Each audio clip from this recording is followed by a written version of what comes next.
So we've looked at the IRT's Eastern Parkway line in Brooklyn, which was the IRT's first push into Brooklyn. You can catch up on that episode if you haven't seen it. We took the line up to where it splits off into the Nostrand Avenue line and the new Lapse Avenue line. Today we're going to head back to that split and continue on down the Nostrand Avenue line. Have a look at that. If you're just finding this channel, I pick out places in New York City to go explore, and I take you with me. Be sure to subscribe if you haven't already. For now, let's head back to Brooklyn. Let's go.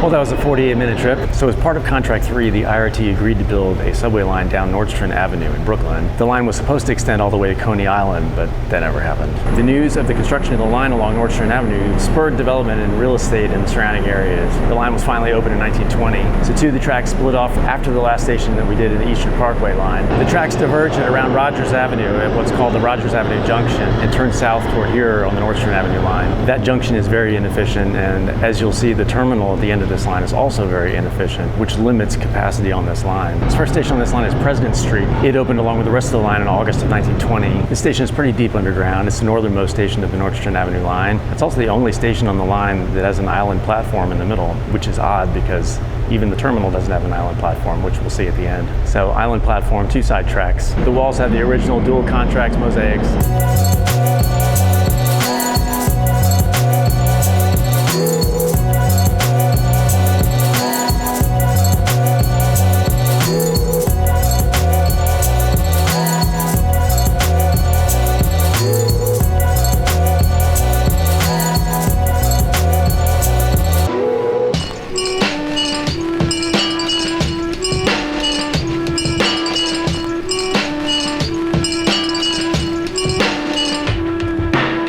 Sterling Street. It opened with the rest of the line in August of 1920. Two side platforms, two tracks, original dual contract era tiling. Platforms are slightly offset because they were extended in the 1960s. And the station's only exit is a mezzanine down there.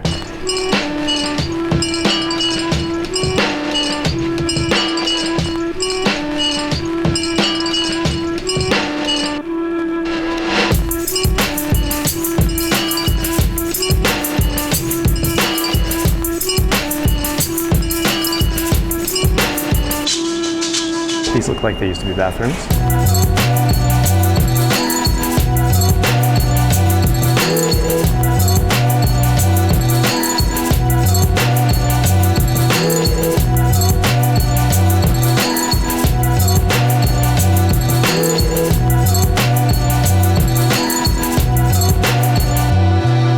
This is Winthrop Street. It opened with the rest of the line in August of 1920. Two side platforms, two tracks. The platforms have their original dual contracts mosaics. Each platform has its own fare control. There are no crossovers or unders here. Here's a leftover sign, which is not true anymore.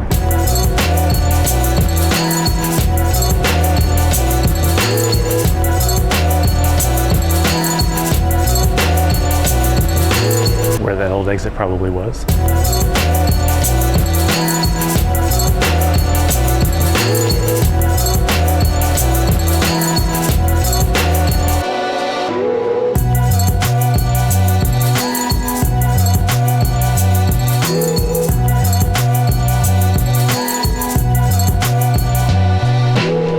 Church Avenue. This opened with the rest of the line in August of 1920. Two side platforms, two tracks. This station looks nice and bright and new because it was actually retiled in 1997. The Manhattan-bound platform has a newsstand and a plaque commemorating the 1997 renovation.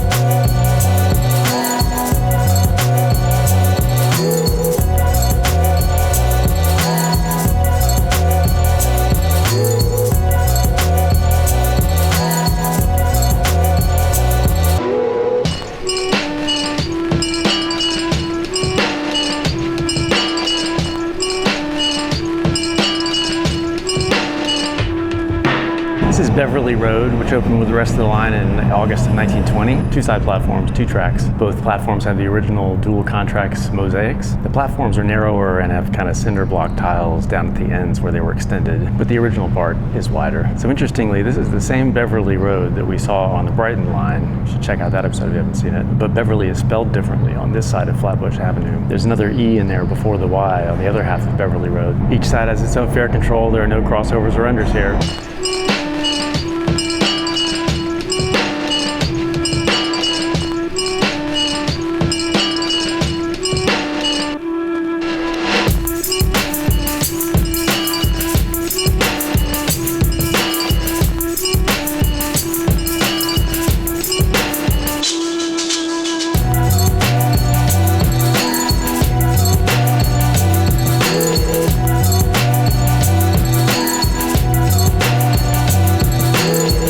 Newkirk Avenue opened in August of 1920 with the rest of the line. 2 side platforms, 2 tracks. Second to last stop on the line. There's a closed cross under here somewhere. I see a closed newsstand on the other side. Both platforms have their original dual contracts mosaics.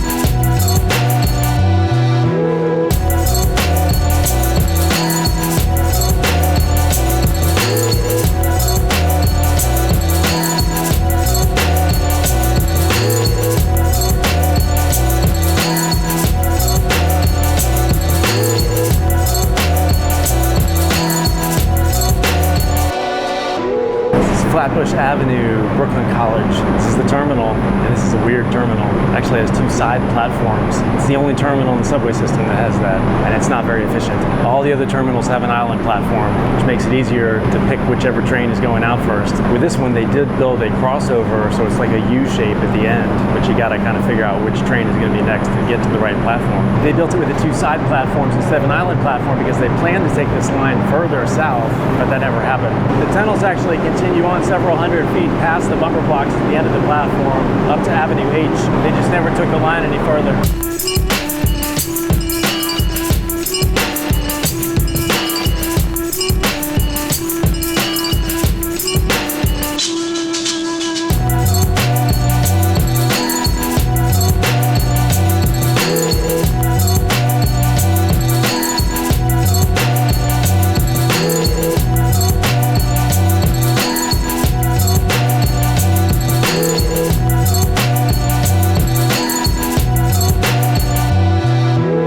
Tunnels continue that way beyond those walls, but they've walled them in now.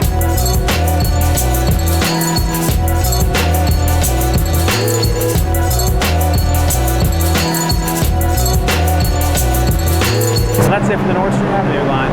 Hop on the 5 and head home.